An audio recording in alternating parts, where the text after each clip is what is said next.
Hello WhatsApp guys, welcome back to my new another video. আজকের ভিডিওতে আপনাদের দেখাবো বগালেক পর্যন্ত যাওয়া আমাদের পাওয়া সমস্ত অভিজ্ঞতা তুলে ধরার জন্যে সম্পূর্ণ ভিডিওটি স্কিপ না করে দেখার অনুরোধ রইল। আমাদের সর্বশেষ চেকপোস্ট পুলিশ চেকপোস্টে আমাদের সমস্ত তথ্য দেওয়ার পর আমরা চলে যাই বান্দরবান বগালেকের উদ্দেশ্যে। এই ভ্রমণে আমরা প্রচুর আঁকাবাঁকা রাস্তার সাথে প্রচুর উঁচু নিচু রাস্তার ভ্রমণ অভিজ্ঞতা অর্জন করেছি এবং তার সাথে প্রচুর গিরিখাতও আমরা দেখেছি, যা আসলে অনেক ভয়ঙ্কর ছিল। বান্দরবান সদর টু বগালেক আমার প্রথম ভ্রমণ অভিজ্ঞতা, যার কারণে আমি প্রচুর এক্সাইটমেন্টে ছিলাম। আমার মনে হচ্ছিল রাস্তা ফুরাচ্ছে না, কারণ আমি বগালেক দেখার জন্য প্রচুর এক্সাইটেড ছিলাম। আমরা টোটাল 7টি বাইক বগালেক যাই। আমাদের গ্রুপের সবার বাইকের মধ্যে রয়্যাল এনফিল্ডের পাওয়ারটা আমার একটু কম মনে হয়েছে।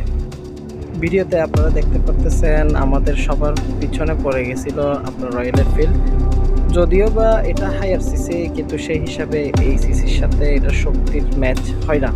আমরা এখন যে পাড়া দিয়ে যাচ্ছি সেই পাড়াটি যথেষ্ট পরিষ্কার ও পরিপাটি ছিল। কিছু দূর আসার পর আমাদের এই পাহাড়টিতে রাইডিং অভিজ্ঞতাটা ছিল আসলে দেখার মতো।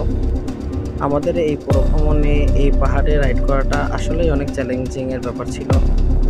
আরেকটা অবাক করা বিষয় হচ্ছে, এখন যে রাস্তাটা দেখতেছেন এটা এখানে ছিল না। আপনারা যে পাহাড়ের চূড়া দেখতে পাচ্ছেন সেখানেই ছিল রাস্তাটা। সেনাবাহিনী কর্তৃক রাস্তাটা নিচে নামিয়ে আনা হয়। আপনারা যারা বাইক দিয়ে এই বগালেক ভ্রমণ করেননি তারা এটা সম্পর্কে কোনো অভিজ্ঞতা ধারণা করতে পারবেন না। বান্দরবন টু বগালেক ভ্রমণ যেমন উঁচু নিচু রাস্তার জন্য ভয়ঙ্কর ছিল, তার চেয়ে বেশি ভয়ঙ্কর ছিল এখানে সন্ত্রাসী গোষ্ঠীদের কারণে, যার কারণে আমাদের বেশ কয়েকটি চেকপোস্টে তথ্য জমা দিতে হয়েছিল। আপনারা যারা আসবেন এই জিনিসটা মাথায় রেখে আসবেন। অবশেষে আমরা পৌঁছে যাই বগালেক। এই জার্নিটা ছিল বিরতি বাদে আমাদের প্রায় 4 ঘন্টার পথ। আজকের ভিডিও এটুকুই। আপনাদেরকে নেক্সট ভিডিওতে বগালেকে হোটেল ভাড়া সহ আমরা খাওয়া দাওয়া সব কিছুর বর্ণনা তুলে ধরবো ইনশাল্লাহ। আল্লাহ হাফেজ।